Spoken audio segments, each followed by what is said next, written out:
Did you know that the first ever novel was written by a woman in what could almost be called a secret language?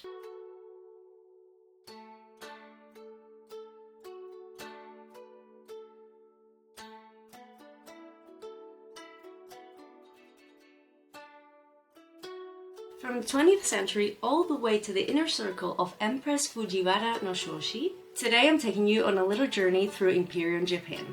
Today in particular, I'm bringing you a little gem that I've owned since around 2019, I think, when I did a school project about it.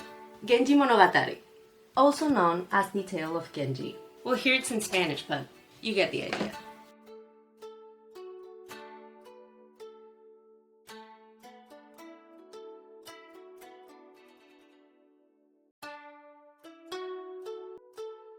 Have I read it? No.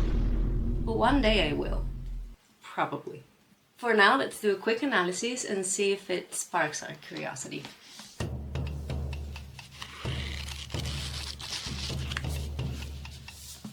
Do you remember when I said that this novel was written in a secret language? Well, not exactly. At the time this novel was written, two writing systems coexisted in Japan, each with different social functions. Classical Chinese, Gambun, which was the official and scholarly language used by elite men for administration, education, and formal texts, and Vernacular Japanese, written in kana, a syllabic system derived from Chinese characters more accessible and closer to spoken language. So, what's interesting about this? Well, women were generally not taught classical Chinese, so they wrote in Japanese using kana. This system became known as onade, literally woman's hand. And far from being a limitation, this allowed something crucial. Writing in Dracula?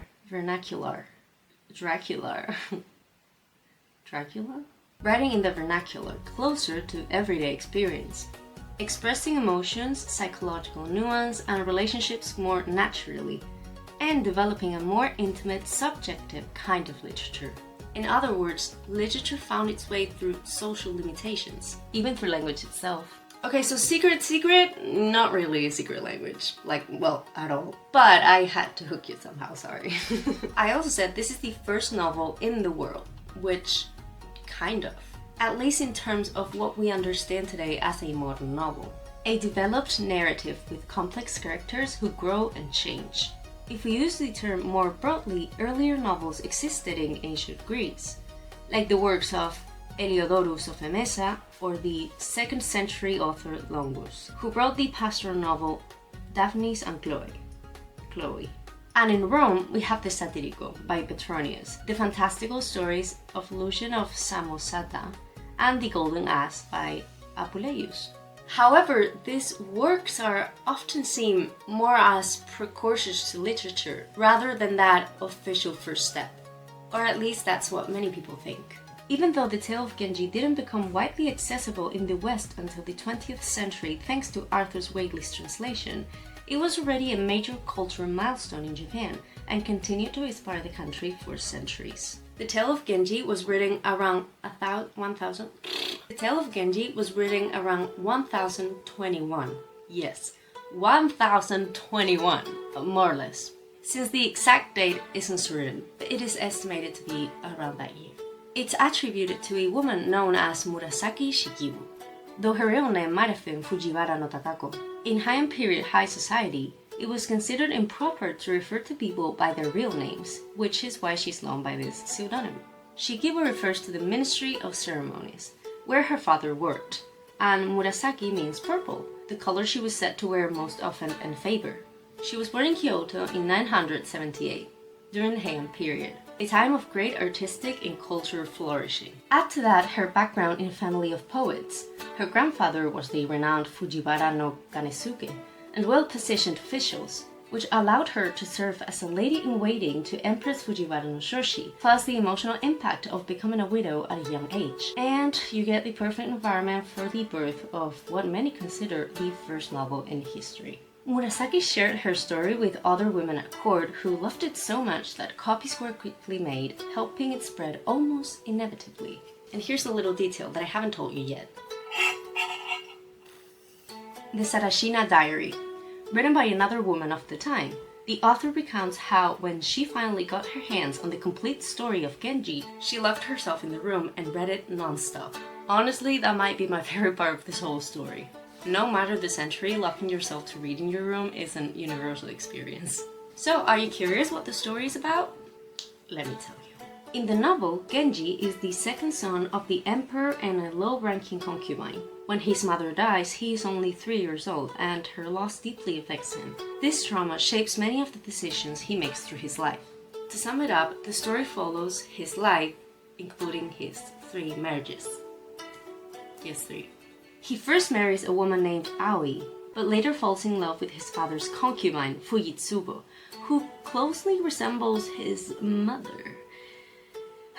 Yes, we are definitely dealing with some mommy issues here. So Genji leaves on a journey where he meets a 10-year-old girl named Murasaki, Fujitsubo's niece, and basically kidnaps her. Yeah. Bringing her to the palace where they will raise her into his ideal partner. Then, back at court, Genji secretly seduces, again, Fujitsubo, but this time it works. But their relationship is eventually discovered and he is exiled. But of course he falls in love again because that's just the way he is. With the daughter of a wealthy man, and they have a child together. Meanwhile, Fujitsubo also becomes pregnant with Genji's child. This was before he was exiled, but she was already pregnant. But that baby is passed off as the emperor's son. And when that child later becomes emperor and learns the truth, he forgives Genji and allows him to return from exile. Also, while all of this is happening, because yes, Genji is still technically married, his first wife, Aoi, dies. He eventually marries Murasaki. You'll remember her, right? Yeah. He eventually marries Murasaki, though she too dies before him. And yes, he ends up marrying a 3rd time. He really doesn't handle being single very well. So, what do we learn from all of this? That no matter the time period, drama brings people together. Honestly, not even the Turkish soap operas your grandma watches in the afternoons have this many plot twists. But on a more serious note, I find fascinating that humans have this artistically and emotionally ability to create fictional stories to make sense of life, evolving from poetry to novels over thousands of years, all for the simple purpose of coping with loss, understanding love, experiencing adventure, or just having a laugh, all for a few marks of ink on a page.